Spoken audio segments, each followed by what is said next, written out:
Ողջույն, եթերում հարցազրույցն է, զրուցելու եմ Հայոց ցեղասպանության թանգարան ինստիտուտի տնօրեն Էդիտա Գզոյանի հետ։ Բարև ձեզ։ Շնորհակալ եմ Տիկին Գզոյան հրավերն ընդունելու համար։ Տիկին Գզոյան, տարեստարի թանգարանային ֆոնդը ցեղասպանության համալրվում է նոր նյութերով։ Այս մեկ տարվա ընթացքում արդյոք նոր նյութեր, պատմական նոր փաստագրություններ ի հայտ եկել են, ձեր ձեռքի տակ են, որը թույլ կտա հայոց ցեղասպանության վերաբերյալ շատ այլ մանրամասների տեղեկանալ։ Շատ լավ։ Երկու մասի կբաժանեմ իմ պատասխանը։ Մեկը նյութեր թանգարանային նյութերի իմաստով, այսինքն նյութեր, որոնք մեզ հանձնում են ցեղասպանության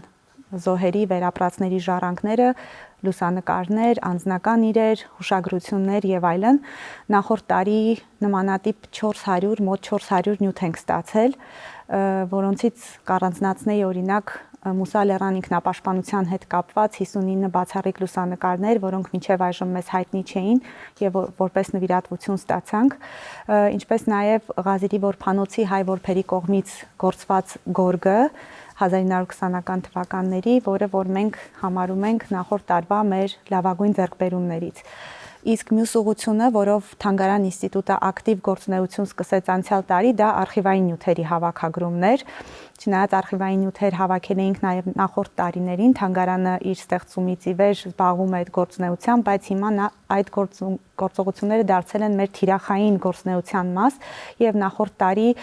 հնարավորություն ունեցանք մոտ 50,000 արխիվային փաստաթուղթ ձեռք բերել տարբեր երկրներից, Ամերիկա, Շվեյցարիա, նաև կարողացանք ռուսական արխիվներից որոշ նյութեր ձեռք բերել, նաև օսմաներեն լեզվով նյութեր ձեռք բերել։ Դա ընդհանրապես սկիզբն էր եւ այս տարի այդ աշխատանքները ել ավելի ակտիվորեն պետք է շարունակվեն։ Մենք դիմեցինք պետությանը եւ մեր բյուջեն ավելացվեց հատուկ արխիվային նյութեր ձեռք բերելու համար եւ այդ գործունեությունը ակտիվորեն կշարունակենք, որը հիմք կծառայի մեր հետազոտողների համար նոր նյութեր ուսումնասիրել, նոր հրապարակումներ անել, ինչպես նաև կօգտագործենք մեր ցուցադրությունների ժամանակ։ Մինչ այս ցուցադրությունները դեռևս տեղի չեն ունեցել թե լուսանկարների, թե ձեռքբերված արխիվային նյութերի։ Իհարկե, ցուցադրությունները մեր գործունեության անբաժան մասն են։ Տարեկան առնվազն 1-2 նոր ցուցադրություն ունենում ենք եւ մեր ցուցադրությունները հիմնված են մեր գիտնականների, գիտաշխատողների կատարած աշխատանքի վրա եւ փորձում ենք օգտագործել մեր արխիվային նյութերը, որպեսզի նաեւ դրանց կենթանություն տանք եւ նաեւ մեր հանրությանը հնարավորություն տանք ծանոթանալ դրա հետ։ Այս արխիվային նյութերը մեզ ավելի շատ հետազոտական նպատակների համար պետք կգան, բայց նաեւ ցուցադրությունների ժամանակ իհարկե կօգտագործենք, ուղղակի դրանք շրջանառելու համար։ Այս տարի, այս օրով ինչ նոր ցուցադրություն է բացվել թանգարան ինստիտուտում։ Ուրեմն հենց 3 թանգարան ինստիտուտում բացվեց հայոց ցեղասպանության 110-ամյակին նվիրված մեծ ցուցադրություն։ Սովորաբար ամեն ապրիլի 24-ից առաջ ցուցադրություն ենք բացում թանգարանում, բայց այս անգամ, քանի որ տարելից էր, մենք ավելի խորը, ավելի համապարփակ, ավելի ընդարձակ ցուցադրություն արեցինք։ Վերնագրված էր փաստագրելով հանցագործությունը, հայոց ցեղասպանության ականատես վավերագրողները, եւ ցուցադրությունը նվիրված էր այն անձանց, դիվանագետներ, թարգմանիչներ, միսիոներներ, ուղղակի մարդիկ, ովքեր Օսմանյան կայսրությունում էին, այդ թվում նաև լրագրողներ, ովքեր ականատես էին հայերի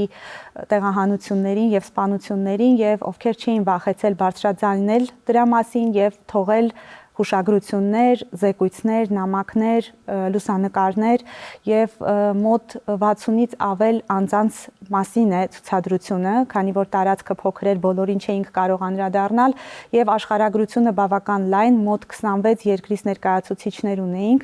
որոնք ինչ որ ձևով, իմ նշած ձևերով անդրադարձել, փաստագրել էին ցեղասպանությունը եւ կարեւոր նյութ ոչ միայն հայոց ցեղասպանություն ուսումնասիրողների համար, նաեւ այդ երկրների համար հասկանալու, որ իրենք տեղյակ էին հենց ցեղասպանության տարիներին ինչ է տեղի ունենում հայերի հետ եւ իրենք արձագանքում էին դրան։ Իսկ այցելությունների քանակի մասին ինչ կարող եք ասել կոնկրետ այդ նոր բացված ցուցադրության մասով կան հետաքրքրվածների մեծ խմբեր, թե դեռևս չկա գնահատական տալ։ Ընդհանուր եթե ասեմ կոնկրետ որևէ գնահատական դեռ չեմ կարող, որտեվ 3 ժամը 3-ին է բացվել մեր ցուցադրությունը, բայց արձագանքները բավական լավն էին, քանի որ նոր լուծումներ էինք ներդրել ցուցադրության համար, նոր դիզայներական լուծումներ, նաև նյութը բավականին հարուստ էր եւ հիմնականում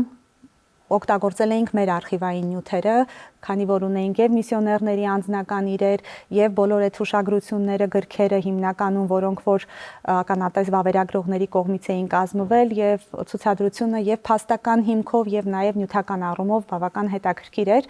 Արձագանքները երեկվա դրությամբ բավականին լավ էին։ Այսօր առավոտվանից թանգարանը բաց է, բաց կլինի մինչեւ երեկոյան 8-ը, այցելուների մեծ հոսք կար եւ կարծում եմ, որ ըստ առաջին տպավորության հետաքրքրությունը այդ սրահի ժամանակավոր ցուցադրությունների սրահի բավական մեծ էր։ Սա ժամանակավոր ցուցադրություն է լինելու, թե ապրիլի 24-ից հետո եւս ցուցադրվել է։ Սովորաբար ապրիլի 24-ին բացվող մեր ցուցադրությունները 1 տարի են լինում, այսինքն մինչև մյուս ապրիլի 24-ը, ավելի շուտ մի քանի օր առաջ, երբ կբացվի նոր ցուցադրություն, արդեն նվիրված Հայոց ցեղասպանության 111-ամյակին։ Տիկին Գզոյան, Հայոց ցեղասպանության թեման քննարկվում է նաև ակադեմիական հարթակներում։ Միջազգային ինչ համագործակցություններ ունի այս պահին թանգարանը եւ ինչ գիտական նախագծեր եք դուք ներկայացնում ներկայում։ Շատ լավ, շատ շնորհակալություն այդ հարցը բարձրացնելու համար, որովհետեւ Հայոց ցեղասպանության թանգարան ինստիտուտը հիմնականում մեր հանրությանը հայտնի է որպես թանգարան, բայց հիմա նաև ակտիվ աշխատանքներ ենք տանում արդեն մի քանի տարի մեր գիտական բաղադրիչը այլ ավելի տեսանելի դարձնելու։ Այս պահին մեր գիտահետազոտական մասում աշխատում են շուրջ 30 գիտնականներ, ունենք 4 գիտական բաժին եւ յուրաքանչյուր բաժնում ընդգրկված գիտնականներն ունեն իրենց թեմաները եւ տպագրում են հոդվածներ ինչպես հայերեն, այնպես էլ անգլերեն լեզուներով։ Բացի դրանից ունենք 2 ամսագիր հայերեն եւ անգլերեն լեզուներով տարեկան 2 համար լույս է տեսնում միայն մեր ջանքերով, ընդամենը 30 գիտաշխատողի ջանքերով, ինչպես նաեւ արդեն 13 հատոր ունենք Հայոց ցեղասպանությունը վերապրածների հուշագրությունների, դրանք այն հուշագրություններն էին, անտիպ հուշագրությունները, որոնք պահվում են Հայոց ցեղասպանության թանգարան ինստիտուտի ֆոնդերում եւ մի քանի տարի առաջ որոշում կայացվեց, որ պետք է սկսենք տպագրել եւ հանրությանը ներկայացնել նաեւ այդ հուշագրությունները։ Եվ արդեն 13 հատոր տպել ենք, փորձում ենք նաև թարգմանել այդ հուշագրությունները, որպեսզի կարողանանք ել ավելի լայն հանրությանը ներկայացնել մեր նյութերը եւ նաև մեր գիտական մշակումները։ Համագործակցությունը բավականին լայն է, ինչպես Սփյուռքի մեր գիտնականների հետ, այնպես էլ մեր միջազգային գործընկերների հետ։ Մայիսի վերջին մեծ գիտաժողով ենք ունենալու Հայոց ցեղասպանության թանգարան ինստիտուտում նվիրված ցեղասպանության 110-ամյակին մոտ 40 գիտնական ունենք, հիմնականում դրսից մեր Սփյուռքի գիտնականները, նաև օտարազգիներ, ովքեր զբաղվում են հայոց ցեղասպանությամբ, եւ քանի որ միջոցառումը նվիրված է տարելիցին, ուզում ենք գնահատել, թե մինչև հիմա ինչ ուսումնասիրություններ են արվել եւ որոնք են այն ուղղությունները, որով հայոց ցեղասպանագիտությունը պետք է զարգանա։ Ասեմ, որ չնայած արդեն քանի տարի բավական մեծ թվով գիտնականներ են զբաղվում հայոց ցեղասպանությամբ, բայց կան դեռևս այնպիսի հարցեր, որոնք ավելի խոր ուսումնասիրության կարիք ունեն, նաև փաստագրական առումով նոր նյութեր են ի հայտ գալիս, որոնք ընդհանրապես, ասենք, դետալներ են ավելացնում մեր արդեն իմացած պատմությանը կամ ավելի խորություն են տալիս դրան, բայց ընդհանուր հիմա ավելի շատ գնում է միկրոպատմությունների ուսումնասիրություն, ինչ որ փոքր դեպքերի ավելի խորին ուսումնասիրություն, քանի որ ըստ էության ամբողջական պատկերը բոլորին պարզ է։ Բայց այդ հետազոտությունները վերջնարդյունքում ինչի են հանգեցնում։ Առհասարակ եթե վերցնենք ցեղասպանագիտության ոլորտում, դրանք ինչ են տալիս։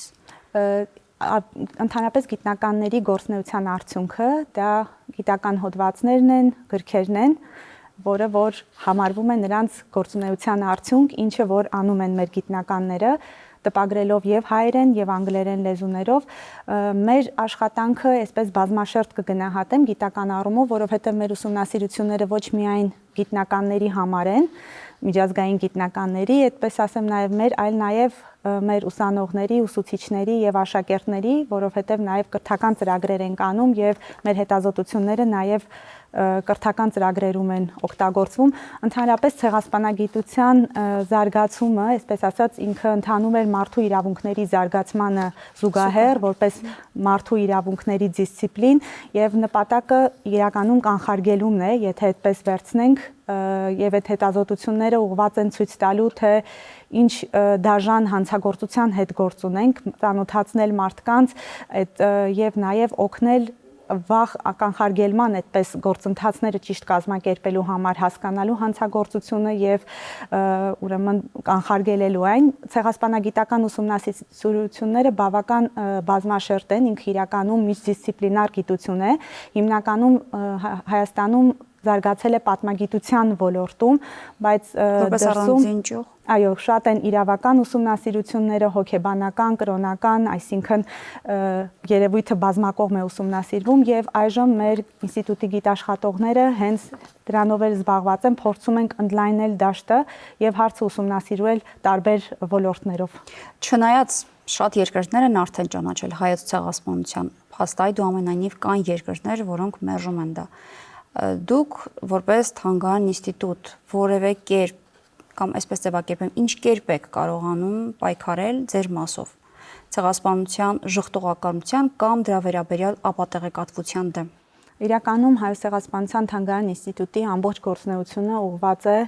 հայոց ցեղասպանության մասին գիտելիքի տարածմանը եւ դրա միջոցով պայքարին ժխտողականության եւ ապատեղեկատվության դեմ։ Իրականում այլ երկրների պարագայում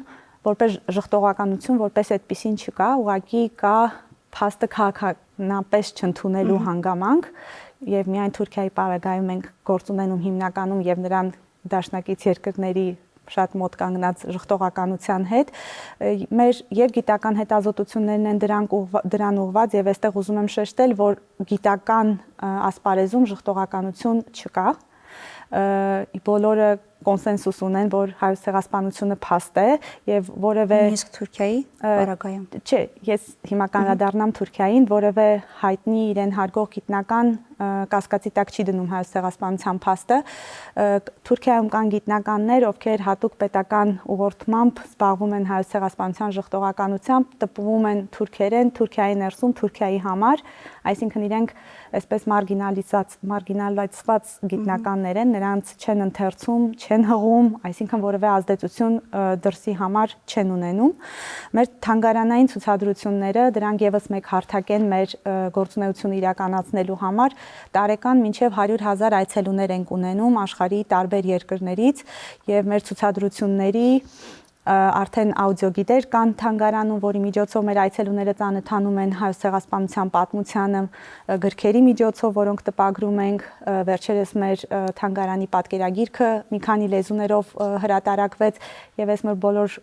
ծրագրերը միտված են գիտելիքի տարածմանը, որը որ կարծում եմ կարևոր գործիք է, քանի որ գալիս են հատկապես ասիական երկրներից վերջին տարիներին մեծ հոսք ունենք զբոսաշրջիկների, որոնք ընդհանրապես երբևէ չեն լսել հայոց ցեղասպանության մասին եւ այցելելով թանգարան նոր գիտելիք են ստանում, սովորում են եւ այդ միջոցով մենք նաեւ մեր լուման ենք ունենում։ Եվ կուզեի կրթական ծրագրերի մասին մեր ասել, որ աշխատելով բացի հայկական դպրոցներից, նաեւ օրինակ ամերիկացի ուսուցիչների հետ, նաեւ այդ միջոցով կրթության միջոցով ենք փորձում տարածել հայոց ցեղասպանության մասին գիտելիքը եւ ընդհանրապես իմ կարծիքով կրթության միջոցով ցեղասպանության մասին գիտելիքի տարածումը այն հիմքը կարող է հանդիսանալ, որը որ ապագա եւ ժխտողականության եւ փաստերի աղավաղման լավ հիմք կլինի, քանի որ գիտելիքը իրականում ուժ է եւ հնարավորություն է տալիս մարդկանց նաեւ պայքարել այդ ամեն ինչի դեմ։ Քանի որ ասացիք այցելուներ կան ասիական երկրներից, բայց եթե ընդհանուր առմամբ գնահատենք, այցելուներ որ երկրներից կամ որ տարածաշրջաններից են ավելի շատ լինում։ Եթե տարածաշրջաններով նայենք, եվրոպացիները դեռևս առաջին տեղում են, եթե որպես եվրոպացիներին ընդհանուր նայենք, շատ են ռուս զբոսաշրջիկները, որոնք պարտադիր այցելում են թանգարան, խորքային ուսումնասիրում են թանգարանի ցուցադրությունը, ասիական երկրներից, Ֆիլիպիններից, այս վերջերս մեծ թվով զբոսաշրջիկներ ունենք Չինաստանից, Հարավային Կորեայից, որ նոր են մեր համար եւ հիմա թանգարանը ծրագրեր է մշակում, որպեսզի նաեւ չինացի, ֆիլիպինցի եւ կորեացի զբոսաշրջիկներին կարողանանք իրենց հասանելի լեզուներով ինֆորմացիա մատուցել։ Իտալացիներն են բավական մեծ թվով վերջերս սկսել այցելել թանգարան եւ այսպես փորձում ենք հասկանալ թե ինչ ուղղությամբ որ երկրներից են սկսելու ավելի շատ գալ եւ նախապատրաստվել, այսինքն գրքեր տպագրել իրենց լեզուներով, նաեւ մեր աուդիոգիդերի տեքստերը փորձել թարգմանել տարբեր լեզուներով եւ առաջարկել մեր զբոսաշրջիկներին։ Իսկ այսօր որ երկրներից են եկել, Թուրքիայից արդյոք կան զբոսաշրջիկներ։ Ընդհանրապես մենք մեր այցելուներին գրանցում ենք, ինչ առումով հարցնում ենք, որ երկրներից են եկել, որպեսզի տարեվերջում կարողանանք այսպես ստատիստիկ տվյալներ ունենալ։ Միակ օրը, որ չենք անում, դա ապրիլի 24-ն է, քանի որ հոսքը շատ մեծ է, այո, եւ ըստ էության հնարավոր չի լինում կառավարել, բայց ակնհայտ էր այսօր, որ զբոսաշրջիկների թիվը աննախադեպ մեծ էր նախորդ տարիների համեմատ եւ եվրոպացի շատ զբոսաշրջիկներ ունեինք եւ ռուս զբոսաշրջիկներ ունեինք, որոնք որ եկել էին հուշահամալիր ու նաեւ այցելեցին թանգարան։ Իսկ ընդհանրապես, երբ թուրքերն այցելում են Հայոց ցեղասպանության թանգարան ինստիտուտ ծանոթանում եղելությանը, ինչ արձագանքներ ունեն նրանք։ Սովորաբար արդեն քանի տարի թուրք այցելուների թիվը գրեթե նույնն է լինում 300-ից 400, հիմնականում այդպես բացեիված չեն ցանկանում ասել, թե որ երկրից են իրենք, ես ենթադրում եմ, որ Թուրքիայում, եթե իմանան, որ այցելել են ցեղասպանության թանգարան, հնարավոր է ճնշումներ լինեն իրենց հանդեպ, քանի որ օրենքով արգելված է այնտեղ խոսել ցեղասպանության մասին, հիմնականում շատ ուշադիր շրջում են թանգարանում եւ կարծես մի նրբություն էին նկատել իմ գործընկերները, որ եթե նախորդ տարիներին միայն տղամարդիկ էին գալիս թանգարան, հիմա օրինակ գալիս են նաեւ ընտանիքներով, գալիս են իրենց երեխաների հետ։ Անկեղծ որ ասեմ ձեզ, ես կարծում եմ, որ այս ինֆորմացիոն դարաշրջանում հնարավոր չի կոծկել ճշմարտությունը եւ նրանց համար պարտադիր չի գալ հասնել Հայաստան եւ այցելել Հայոց ցեղասպանության թանգարան, որպիսի ճշմարտությանը ծանոթանան, ընդամենը մի փոքր ինտերնետային փնտրտուք եւ ամբողջ ճշմարտությունը դուրս կգա իրենց երեսին եւ ասեմ, որ երեք բացված մեր ցուցադրության մեջ ունեինք նաեւ թուրք հականատեսներ, վավերագրողներ, այսինքն թուրքերի մեջ կային նաև անձինք, ովքեր դեմ դուրս եկան իրենց կառավարության քաղաքականությանը եւ վավերագրեցին եւ նաև փորձում էին օգնել հայերին եւ մեր ցուցադրության մեջ նաև անդրադարձել էինք Կոստանդնուպոլյան դատավարություններին, որով ցույց էինք տալի, որ Թուրքիան ըստ էության առաջին պետությունն է, ով ճանաչել է Հայոց ցեղասպանությունը եւ ճանաչել է հենց իրավական պրոցեսների միջոցով, բացի այն որպես ճանաչում, բացի դրանից ինչով էին կարևոր այդ դատավարությունները, որ ստեղծվեց երկու հանձնաժողով հատուկ պարլամենտի կողմից եւ սուլթանի կողմից, ովքեր զբաղված էին տեղեկատվության հավաքելով, այսինքն փաստեր էին հավաքում, որոնք պետք է հետագայում ներկայացվեին դատարան եւ նրանք հարցաքննում էին ինչպես հանցագործներին, այնպես էլ զոհերին, վերապրածներին, հերագրերն էին ուսումնասիրում, զեկույցները եւ այդ ամբողջ դոսիեները մոտ 200 թղթապանակ գործ է հավաքվել թուրքական դատարանների ներկայացնելու համար, հենց այդ երկու թուրքական հանձնաժողովների կողմից եւ որպես փաստահավաք նյութ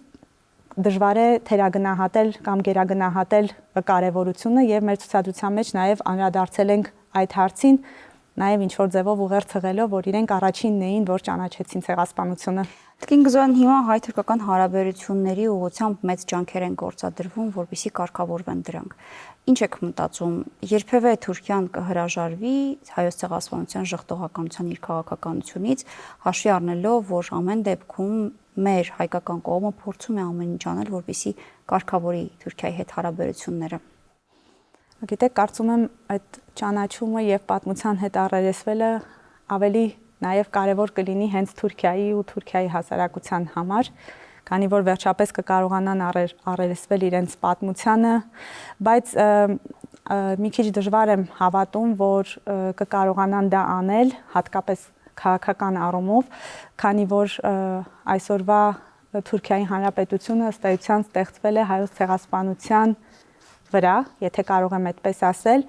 Մուստաֆա Քեմալը, ով ներկայիս Թուրքիայի Հանրապետության հիմնադիրն է, նա նույնպես երիտուրք գործիչներից էր եւ նաեւ ներգրաված էր ցեղասպանության մեջ,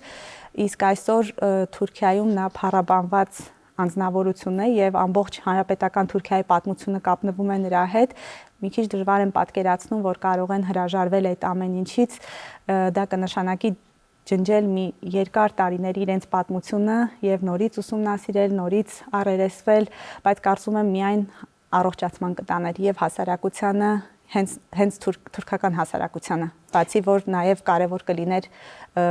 զոհերի, վերապրածների, ժառանգների համար։ Բայց Թուրքիայի այդ դիրքորոշումը հաշվի առնելով նաեւ ձեր նշած հանգամանքները, խոչընդոտ են մեծ հայ-թուրքական հարաբերությունների կարգավորման հարցում։ Գիտեք, այդ հայ-թուրքական կարգավորման հարցը կարծեք միշտ օրակարգում եղել է բոլոր նախորդ մեր պետության ղեկավարների համար փորձեր մշտապես արվել են, կարծեք թե այդ հարցը փորձել են չբարձրացնել, որպեսզի չխոչընդոտեն իրականում այդ հարաբերություններին, հավանաբար դե երկու կողմի համար էլ խոչընդոտ է, քանի որ մի կողմից հանցագործի, այսպես ասած, ծանր բեռն է, մյուս կողմից զոհի ծանր բեռն է ու իրականում դժվար է հաղթահարել ու ես չեմ պատկերացնում ոնց կարելի է մի կողմ դնել, որովհետև սովորաբար երբ որ մենք ներկայացնում ենք, ասում ենք, որ հայոց ցեղասպանությունը դա հիշողություն ու պատմություն չի լոկ հայերի համար, դա մեր ինքնության մի մասն է ու այդ պատճառով կարծում եմ դժվարություններ ամեն դեպքում կլինեն։ Իսկ հասարակական ազդեցությունները, արդյոք երկու հասարակությունների այդ թեմային առնչվող վերաբերմունքը կարող է ինչ-որ կերպ դրական նպաստել հարաբերությունների կարգավորման վրա, թե դա զուտ կարելի է դիտարկել քաղաքական մակարդակում։ Գիտեք, ինչ-որ մի պահ կար, հատկապես Հրանտ դինքի սպանությունից հետո, երբ որ Թուրքիայում այդպես հասարակական ալիք բարձրացավ եւ շատ էին Հրանտ դինքի աջակիցները, մեծ ցույցեր եղան Թուրքիայում, որտեղ որ բոլորը գոչում էին, որ իրենք Հրանտ դինք էին ու կարծես թե հասարակության մեջ ինչ-որ շարժում էր լինում եւ մի պահ կար, որ ես մտածում էի, որ եթե Թուրքիայում փոփոխություններ լինեն, դա հիմնականում հասարակական պահանջ կլինի, քանի որ քաղաքականապես չեմ պատկերացնում դա ոնց կարող է լինել, բայց հիմա կարծեք այնտեղ ավելի խիստ է, ավելի ավտորիտար է ռեժիմը եւ վերջերս տեղի ունեցած հեղափոխության փորձից հետո այլախոհ, լայնախոհ մարդիկ շատերը ազատվեցին իրենց պաշտոններից, համալսարանի դասախոսներ, ուսուցիչներ, ովքեր այլ կերպ էին մոտենում հարցերին, գուցե նաև փորձում էին հասկանալ, թե իրականում ինչ է եղել Թուրքիայի պատմության հետ, որն է ճիշտը, խոսում էին հայոց ցեղասպանության մասին, բոլորը կամ երկրից դուրս եկան կամ բանտարկվեցին։ Հիմա կարծում եմ հասարակությունը ավելի վախեցած է, ավելի կաշկանդված է եւ չեմ կարծում, որ այս պահին որևէ հույսեր կան, որ հասարակության միջից կգա այդ պահանջը։ Եվ վերջին հարցը, ինչպես է թանգարանը մոտենում մեր երիտասարդ սերնդին պատմությունը փոխանցելու եւ նրանց մեջ պատմական հիշողությունը պահպանելու հարցում։ Ես արդեն նշեցի, որ թանգարանը մի շարք կրթական ծրագրեր է իրականացնում, մենք աշխատում ենք մեր հանրակրթական դպրոցների ուսուցիչների հետ առանձին ամառային դպրոցների միջոցով եւ աշակերտների հետ, նրանց կրթական ծրագրեր ենք առաջարկում թանգարանում։ Հիմա փորձում ենք ընդլայնել այդ կրթական ծրագրերը եւ թվային գործիքներ օգտագործելով նաեւ հետաքրքրություն առաջացնել մեր երիտասարդ սերնդի մոտ, բայց դեռ 2021 թվականին մեր նախորդ տնօրեն պարոն Հարություն Մարությանի նախաձեռնությամբ մենք առաջարկեցինք կրթության, գիտության, սպորտի եւ մշակույթի նախարարությանը դպրոցներում առարկա մտցնել հայոց ցեղասպանության հիմնահարցեր, որը ընդունվեց նախարարության կողմից եւ հիմա մենք աշխատում ենք դասերի վրա, որպեսզի ուսուցիչներին հնարավորություն տանք ավելի անվախ վերցնել առարկան, քանի որ դա ընտրովի առարկա է դեռևս եւ այդ դասերը պատրաստելով նաեւ ինչ որ ձևով որպես դասագիր կամ ձեռնարկ հնարավորություն կտանք նրանց ավելի շատ վերցնել առարկան, այստեղ ուզում ենք թվային գործիքներ նաեւ լուսանկարներ, անհատական պատմություններ, այսինքն ոչ մեր ստանդարտ դասագրքային այդ տեքստերը ուսումնասիրելով նաեւ դրսի փորձը հատկապես հոլոկոստի դասավանդման, որոնք բավական ուժեղ